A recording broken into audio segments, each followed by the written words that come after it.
वसेण जीर्णने दिठ्ठं देविन्दुविन्दवन्दं वन्दे तं सर्वदा शिरसा। बोलिए चिंतामणि पार्श्वनाथ भगवान की, आचार्य पवर गुरु विद्यासागर जी मुनि महाराज की है ना। अब अपने यहाँ गाथा नंबर 8 जो अपने समझा था, अब उसके बाद आ रहा है गाथा नंबर 9 का। गाथा नंबर 9 में और 8 में थोड़ा सा क्या है ये देख लें। 8 में हमने देखा था कि जीव कर्मों का करता है, पुद्गल आदि कर्मों का वो व्यवहार नहीं से है, और अशुद्ध निश्चय नहीं से वो शुद्ध चेतन कर्मों का करता है। वो शुद्ध क्या है? राग द्वेष और मोह, ईर्ष्या इत्यादि भावों का, घृणा द्वेष लोभ अहंकार जो कर्म के द्वारा उत्पन्न अपने अंदर हो रहा है वो उनका करता है। शुद्ध निश्चय नहीं से वो शुद्ध चेतना का करता है, अनंत ज्ञान अनंत दर्शन सुख वीर इत्यादि का करता है। अब हम गाथा नंबर 9 के अनुसार हम देखेंगे कि जीव भोगता है तो नए अपेक्षा किन किन विभिन्न रूपों से भोक्ता बनता है ना। तो गाथा नंबर 9 को देखिए। व्यवहारासु दुःखं पुग्गलकम् फलं पभुञ्जेति आदानिश्चयनेदो चेदनभावं कुआदस्य। व्यवहारासु दुःखं पुग्गलकम् फलं पभुञ्जेति आदानिश्चयनेदो चेदनभावं कुआदस्य। अब इसमें आचार्य की हिंदी और कर लेते हैं एक बार। आत्म को कृत कर्मों का फल सुख दुख मिलता रहता है, जिसका वह व्यवहार भाव से भोक्ता बनता रहता है, किंतु निजी सुचि चेतन भावों का भोक्ता यह आत्म है। निश्चय नहीं कि यही दृष्टि है, कहता यूँ परमागम है। आचार्य श्री ने 4 लाइन में इसकी गाथा के अर्थ को बांधा। अब गाथा अर्थ। आदा यानी आत्मा, आत्मा व्यवहार नहीं से सुदुखम सुख दुख पुग्गलकम् फलम पुद्गल कर्म के फल को पभुञ्जेति भोगता है। आत्मा व्यवहार नहीं से जो हमें सुख दुख रूप पुद्गल कर्म के फल हैं उनका भोगता है, मतलब जो हम सुख दुख रूप फलों को भोगते हैं, और निश्चय नहीं से अपनी चेतन आत्मा के भावों को भोगता है। अब व्यवहार नहीं और निश्चय नहीं, इन 2 भागों में हमें बेटा बांध्यता 3 भावों से और भोक्ता 2 भावों से है। बांध्यता है व्यवहार नहीं, अशुद्ध निश्चय नहीं और शुद्ध निश्चय नहीं से, है ना। हम क्या है, जब व्यवहार नहीं से वो पुद्गल आदि कर्मों का करता, मतलब करता 3 प्रकार से हुआ। व्यवहार से पुद्गल कर्मों का करता, अशुद्ध निश्चय नहीं से राग द्वेष भावों का करता, और शुद्ध निश्चय नहीं से चेतन जो शुद्ध चेतन भाव है शुद्ध भावों का करता।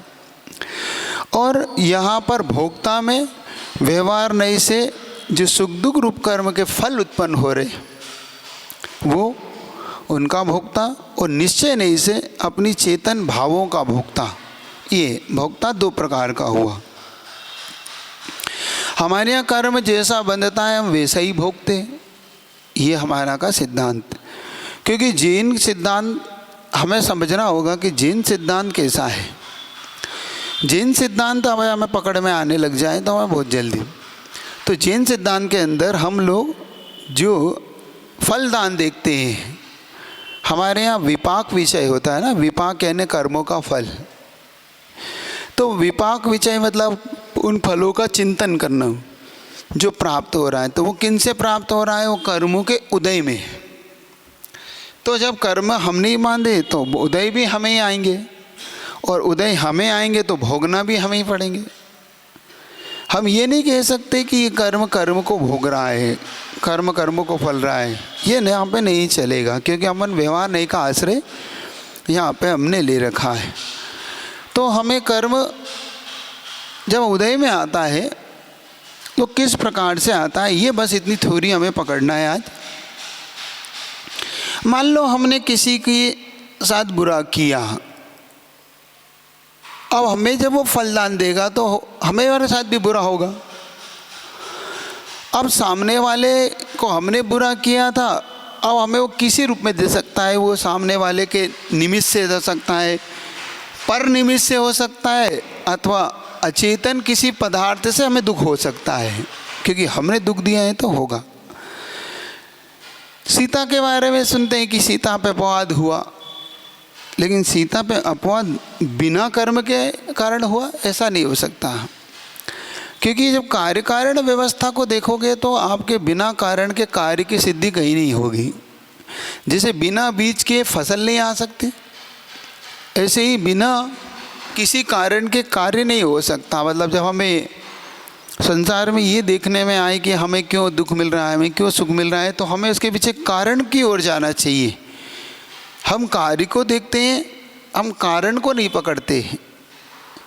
हम शिकायतें, हम लोगों से आरोप प्रत्यारोप लोगों पे कि तुम्हारे कारण, तुम्हारे निमित्त से हमें ऐसा हो रहा है, वो निमित्त मात्र है। तो सुख और दुख जो होते हैं, वास्तव में ये तो एक तय है कि ये सब सुखाभास है ना। सुख सुख होता ही नहीं है, वो मूल में दुख ही होता है, दुख का कारण होता है। ये पहले अपन इष्टोपदेश इत्यादि जब पढ़ रहे हैं उसमें देख चुके कि जितना भी हमें सुख दिखाई देता है वो सुख नहीं होता, सुखाभास होता है। आचार्यों ने इसके लिए कई उदाहरण भी दिए कि किस प्रकार से वो सुखाभास होता है। तो जैसे कुत्ता हड्डी ले आता है, हड्डी को चबाता है, एक वो है। एक खाज का उदाहरण दिया, खुजली होती है, एक वो है। एक और उदाहरण दिया था आचार्य परमेष्ठी ने कि दुख का निवारण हम उसे सुख मानते हैं।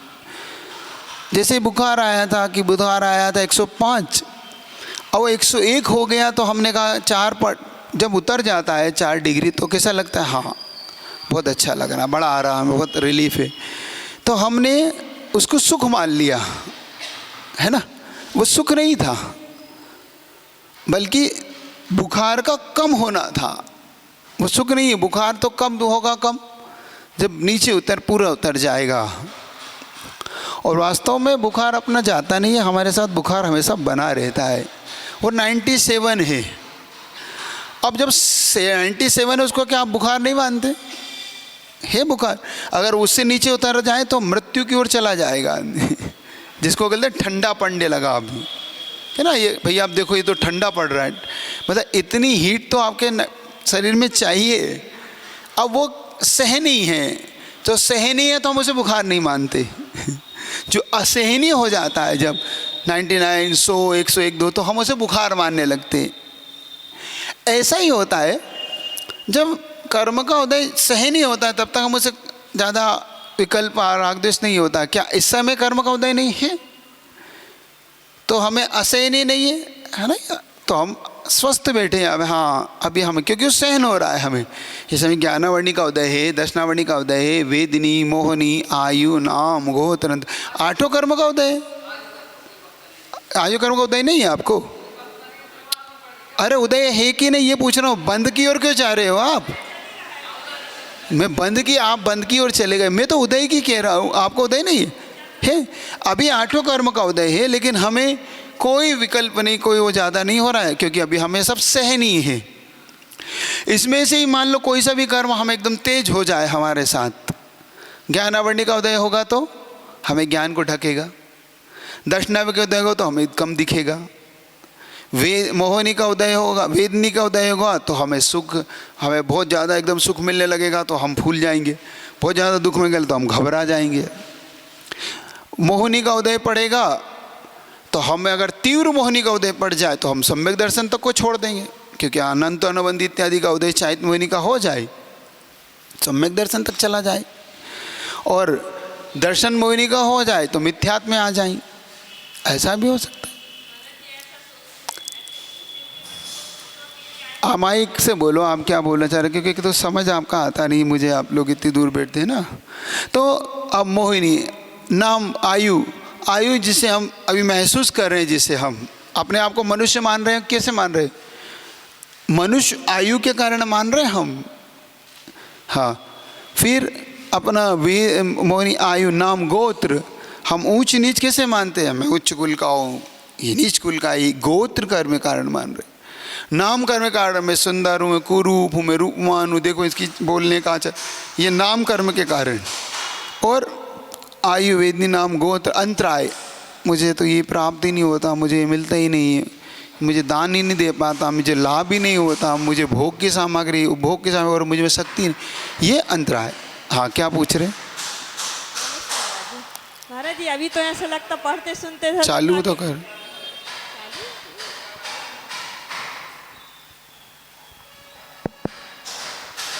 नमस्ते महाराज जी। अभी तो सामान्य से अपन को ऐसा लगता है कि मतलब अकेले आए हैं, अकेले जाना, किसी से कोई मतलब राग देश ज़्यादा मतलब मोह नहीं है, कुछ नहीं। लेकिन जब उस समय बीतता है, वो क्षण आता है वियोग का या कुछ का भी, तो उस समय इतनी संकलिष्ट परिणाम हो जाते हैं, लेकिन बाद में उसको अपनो मतलब संभाल लेते हैं, लेकिन कुछ समय तक।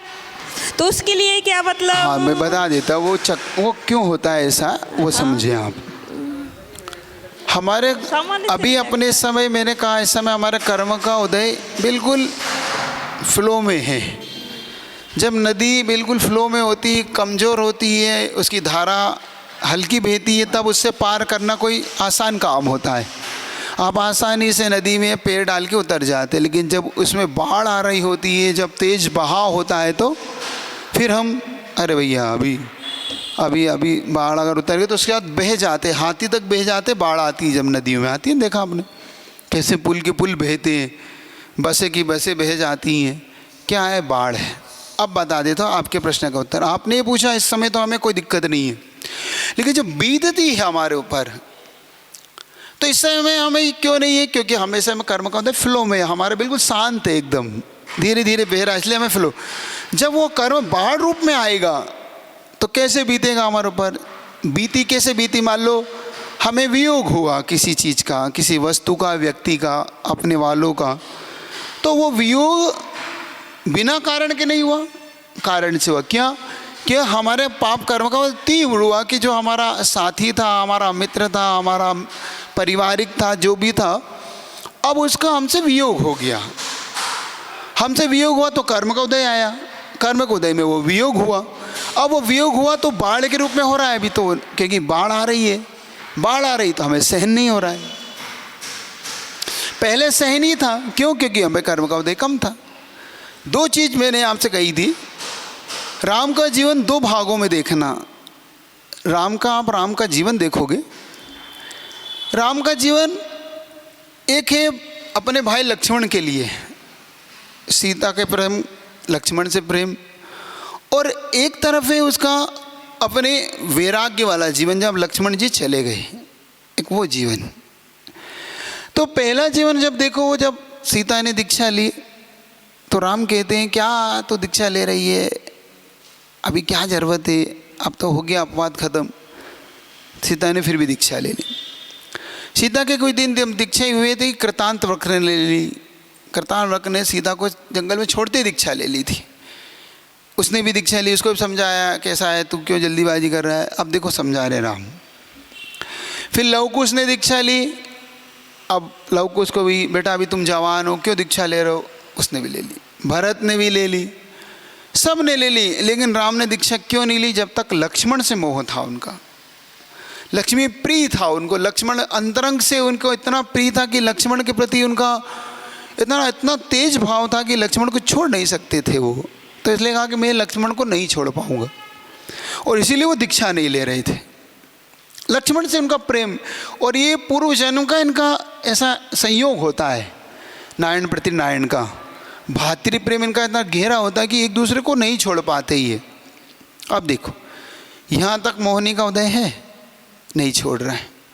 और जैसे लक्ष्मण का अंतिम हुआ और 6 महीने का वो विकाल बीता लक्ष्मण को लेकर, बाद में फिर उनका देह अंतिम संस्कार किया नहीं, और राम कहते हैं बेकार है संसार, कुछ नहीं रखा संसार में। अरे अब क्या हुआ? अभी तक तो संसार प्रिय था, अभी तो तुम सबसे कह रहे थे क्यों दीक्षा ले रहे हो, क्यों दीक्षा ले रहे हो, और अचानक ही बदल गए, अब आप भी दीक्षा लेने लगे। ये कहलाता है कर्म का उदय में परिवर्तन। पहले कर्म के उदय इतना तेज था चारित्र मोहिनी का, और बाद में उस चारित्र मोहिनी का जैसे ही दबाव कम हुआ वैसे ही राम के मन से बाहर आ गया। इसमें निमित्त क्या पड़ा वो देख लो, बस जो आपको समझा रहा वो है नो कर्म। कर्म और नो कर्म, कर्म अपना फलदान नो कर्म से देता है, बिना नो कर्म के फल नहीं दे सकता, ये 100% है, क्योंकि कर्म को नो कर्म की आवश्यकता होती है। अब वो कैसे बता दिया था, जैसे बीज है, जब बीज होता है उस बीज को आप जब तक धरती में नहीं बोओगे तब तक वो आपके कोठे में, टंकी में, आपके पास बोरी में, तब तक वो कोई फलदान नहीं करता, वो पड़ा रहे, उससे आपको क्या। जैसे उस कर्मों को नो कर्म मिलता है, उस बीज को नो कर्म, अब बीज है कर्म और नो कर्म है धरती, खाद, पानी है ना, हवा, सूर्य की किरणें, ये उसके लिए नो कर्म है। बीज को जैसे ही नो कर्म मिलेगा वो अब धरती से उत्पन्न होगा और अपना फलदान देने लगेगा, धीरे धीरे बड़ा होगा, पेड़ बनेगा, वृक्ष बनेगा, फल देगा, ये कहलाता है नो कर्म। आपका कर्म अभी इस समय क्यों फ्लो में नहीं है, क्योंकि इस समय आपको नो कर्म का उदय नहीं है, आपका नो कर्म बिल्कुल ठीक ठाक चल रहा है, क्योंकि किसी का वियोग नहीं हो रहा, किसी सब आपके पास है, सब आपको अच्छे लग रहे हैं, ये मेरा खास है, ये मेरा प्रिय है, सब अच्छा लग रहा, तो इस समय आपके मन में संकलेश नहीं होगा, क्योंकि अभी बीत नहीं रही ना। और कर्म का फ्लो भी है अभी शांत है, और कर्म का फ्लो शांत है, तो आप अभी हाँ सब महाराज ठीक लग रहा, सुन भी रहे हैं, बढ़िया महाराज अच्छी बात है, वैराग्य की बातें बता रहे हैं, आप कितनी अच्छी अच्छी बात बता रहे। जैसे आपके नो कर्म का उदय आएगा, कर्म का उदय आएगा, और जैसे नो कर्म मिलेगा, अगर नो कर्म ना मिले तो कर्म कोई फलदायी निकल जाएगा। जैसे मान लो मुझे इस समय अंतराय कर्म का उदय चल रहा हो तो मुझे कोई फर्क नहीं पड़ता, क्योंकि मैं हार ले ही नहीं रहा हूँ। मुझे नो कर्म कब सताएगा, जब मैं हार लेने के लिए खड़ा होऊंगा तब कर्म सता सकता है, क्योंकि मेरे हाथ में अब नो कर्म है, वो ग्रास मेरे हाथ में नो कर्म के उदय में उत्पन्न हुआ है। तुम मेरे सामने नो कर्म के रूप में आए हो, तुमने मेरा पड़गान किया नो कर्म के रूप में, क्योंकि मेरे कर्म, अब मैं क्षुधा रोग के लिए वहाँ गया था कि भाई चलो अब अपने को आगम की अनुसार हार, और जैसे तुमने गिरास दिया, गड़बड़ हो गया, गड़बड़ हुआ, तो मेरे कर्म का सामने नो कर्म जो आया, उस नो कर्म मैंने मुझे अंतरा डाल दिया और मैं बैठ गया। अब मेरे कर्म को नो कर्म मिल गया, और मेरा वो सब बात का विषय है, ये तो अभी इस एक पक्ष से तो समझने का पुरुषार्थ करो, ये तो अंतरा लाभ आए, नुकसान तो मुझे हुआ, तुम्हारा अंतरा डाला में मुझे क्या लाभ, तुम्हारा कर्म कटा, मेरा क्या हुआ, वो समझो। अभी तो आप मुख्य तो हमें कर्म नो कर्म को पकड़ना है। यहाँ पे जो कह रहे हैं कि व्यवहार सुख दुखम पुग्गल कम्म फलम पुवेंजेदी, कि हम कर्म के फल को जो हम भोगता हैं सुख दुख रूप में, हम कैसे हैं, हमें वो पकड़ना है। मूलभूत चीज़ें हमें पुद्गल कर्म के फल को कैसे हम भोगते हैं, हमें वो पकड़ना है जो हम सुख दुख रूप में आता है हमारे सामने, वो चेन हमारे हाथ में आ जाए। तो अभी मुझे कर्मों का अंतराय, कर्म दानांतराय, मुझे लाभांतराय सता सकता है? नहीं सता सकता है, क्योंकि मुझे ना आहार की ज़रूरत, ना मेरा आहार का काल है, ना मेरा क्षेत्र है, देखो ना मेरा द्रव्य है, ना काल है, ना क्षेत्र है, ना मेरा भाव है, चारों ही नहीं है, तो मुझे अभी कर सका ही नहीं सकता। और निकल जाएगा, वो चला जाएगा, ऐसे ही होगा। आपका माइक बंद थे, आप लोग अपने ही माइक चालू। महाराज जी, जो समय जो संकलेश परिणाम करते हैं तो उसके लिए भी कुछ प्रायश्चित वगैरह लेना चाहिए कि मतलब देखो संकलेश परिणाम करने का फल क्या है, हमारे दिमाग में ये भी आने लगे है ना। देखो दुख शोक तापाक्रंदन वत परिदेवना अन्यात्म परोवस्थानान्य सतवेद्यस्य, हमें ये समझ में आने लग जाए कि हम जिस चीज़ के लिए दुख कर रहे हैं, शोक कर रहे हैं, भय कर रहे हैं, आतप कर रहे हैं, जो कुछ भी हम कर रहे हैं, इससे हमें असाता वेदनी का उदय हो रहा है। और हमें असाता वेदनी का उदय मतलब हम खुद अपने आप को असाता में डाल रहे हैं, और असाता वेदनी का उदय हम खुद बांध रहे हैं, तो हमारे उदय में आएगा तो फिर पुनः असाता वेदनी का भोगना पड़ेगा। तो दुख करके मिल क्या रहा है हमें?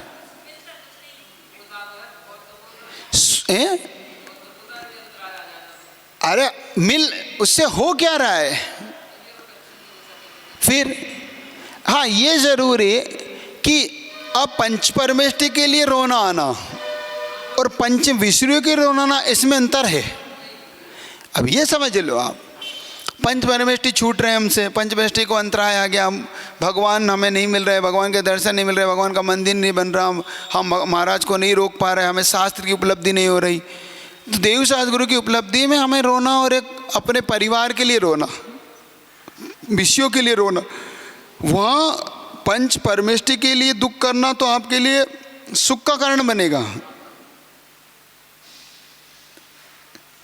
और पंच इंद्रियों के लिए रोना दुख का कारण बनेगा। हमें पहले ये समझ में आ जाए, हम पंच परमेष्टि के लिए रो रहे हैं, मान लो, वो कैसे दुख का कारण सुख का कारण बन जाएगा। आपने जब अपने पंच परमेष्टि के लिए अंदर अंतरंग भावों से, मेरे महाराज को आज अंतर आ गया है, धिक्कार है मुझे, मैं कैसा हूँ, मैंने सोच के भी नहीं दिया, महाराज मुझे प्रायश्चित दे दीजिए, मुझे आज बहुत घृणा है अपने ऊपर। महाराज ने समता भाव से कह दिया, कोई बात नहीं, ये तो हमारा भी लाभ अंतराय था, तुम्हारा दान अंतराय होगा, कोई बात नहीं, इसमें अब क्या कर सकते, तुम्हारा प्रायश्चित तो यही है कि अब हमारी नहीं हुआ, यही प्रायश्चित से बड़ा प्रायश्चित क्या है, इससे बढ़ के प्रायश्चित कहाँ से लाएंगे कि अब तुम खुद ही अपना दान ही नहीं कर पाए अपनी वस्तु का, जो आपने सोचा था वो, इससे बढ़ के प्रायश्चित कुछ नहीं होता ग्रस्तों के लिए, वो हम क्या दे उसके लिए प्रायश्चित, यही तुम्हारा प्रायश्चित है। लेकिन तुमने जो अंदर अपना पश्चाताप प्रकट किया, देखो मेरा भाग्य, मेरा कर्म का उदय, मैं आज अपने गुरु को हार नहीं दे पाया, अपने गुरु के लिए आज मैंने वैयावृत्ति नहीं कर पाया, मैंने आज उनको, देखो उनकी इतनी साधना है, उनके ऐसे ऐसे चलेंगे, स्वाध्याय चलेंगे, प्रतिगमन है, सामायिक है, तो देखो आज मेरे गुरु को कर ही नहीं पाया मैं, अब मैं कैसा हूँ। इससे तुम्हारे जो पश्चाताप के भाव हैं, जो आंसू हैं, ये तुम्हारे कर्मों को धोएंगे और आगे तुम्हें एक अच्छे देवशास्त्र गुरु की उपलब्धि कराएंगे। ये आंसू व्यर्थ नहीं जाते हैं, देवशास्त्र गुरु के लिए आए हुए आंसू कभी व्यर्थ नहीं जाते हैं। ये आंसू भी व्यक्ति को आगे कुछ ऐसी उपलब्धियां करा देते हैं जिसकी कभी उसने चिंतन भी नहीं किया था कि मुझे ऐसी भी उपलब्धि हो जाएगी, मेरे आंसू मुझे ऐसी वस्तु दिला देंगे। आप जितने भी पुराण ग्रंथ उठाओगे, उन पुराण ग्रंथों में जिसने देवशास्त्र गुरु के लिए, भगवान मुझे कब आप मिलोगे, मुझे आपके दर्शन कब होंगे। गजमोती की कथा आपने देख लेना, मनोवती की कथा पढ़ लेना। मनोवती ने जब मनोवती को घर से निकाला गया, सास ससुर के द्वारा, पति भी निकल गया, दोनों जब निकल गए तो इतने आंसू आए, क्योंकि 7 दिन लगातार उपवास करना पड़ा उनको। कितने दिन?